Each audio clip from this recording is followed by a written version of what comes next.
আসো আজকে দুপুরে কি কি রান্না হয়েছে তোমাদের সাথে শেয়ার করি। চলে আসো দেখো। এই দেখো সাদা ভাত হয়েছে আজকে। এই দেখো ভেন্ডি ভাতে হয়েছে। এখানে রয়েছে লাউ দিয়ে, পেঁপে দিয়ে, রাঙা আলু দিয়ে, উচ্ছে দিয়ে শুক্তো করেছি। শুক্তোটা হলুদ দেখতে লাগছে ফোনে, কিন্তু আমি শুক্তোতে হলুদ দিই না, কিন্তু দেখতে দেখো হলুদ হলুদ লাগছে কিরকম যেন, কিন্তু শুক্তোটা একদম সাদা হয়েছে। আর এটা হচ্ছে কাঁঠাল দানা দিয়ে, সোয়াবিন দিয়ে, আলু দিয়ে নিরামিষ তরকারি। যেহেতু কালকে বিপত্তারিণী পুজো করব, উপোস করব, তাই আজকে নিরামিষ রান্না করেছি। তাহলে ভেন্ডিটা মেখে নিয়ে তোমার দাদা থালাটা সাজাই, তোমাদের দেখাবো। দাঁড়া, ভেন্ডিটা আগে মেখে নিই, এই বাটিতে রাখি, তাহলে কাটতে সুবিধা হয়। যে এগুলো হয় না, সেট করে কাটা হয়ে যায় তাড়াতাড়ি তাড়াতাড়ি করে।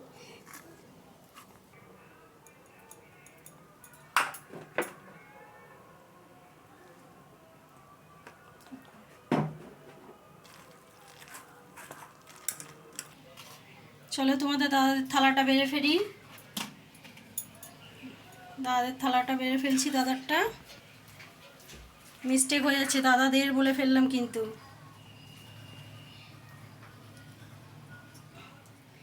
এই যে ভেন্ডি ভাতে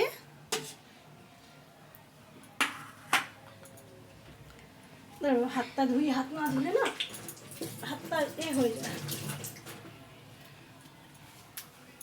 এদিকে নিয়ে আসো শুক্তো, ঠিক করে ধর বাবাই।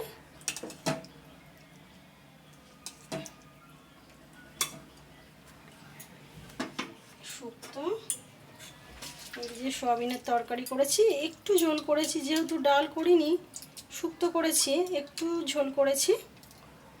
কিন্তু আমাদের বাড়িতে সোয়াবিনটা সবাই ভীষণ ভালোবাসে, কিন্তু শাশুড়ি মাংস খায় না, কম খায় উনি, ওনার জন্য একটু ভাতে দিয়েছি, গাটি ভাতে দিয়েছি। এই যে দেখো তোমাদের দাদার থালা সাজানো কমপ্লিট। আজকে এই রান্না হয়েছে দুপুরের। আজকে দুপুরের মেনু হচ্ছে এই ভেন্ডি ভাতে, নুন লেবু, শুক্তো, সয়াবিনের তরকারি, ভাত। চলো টাটা, নেক্সট ভিডিওতে আবার দেখা হবে।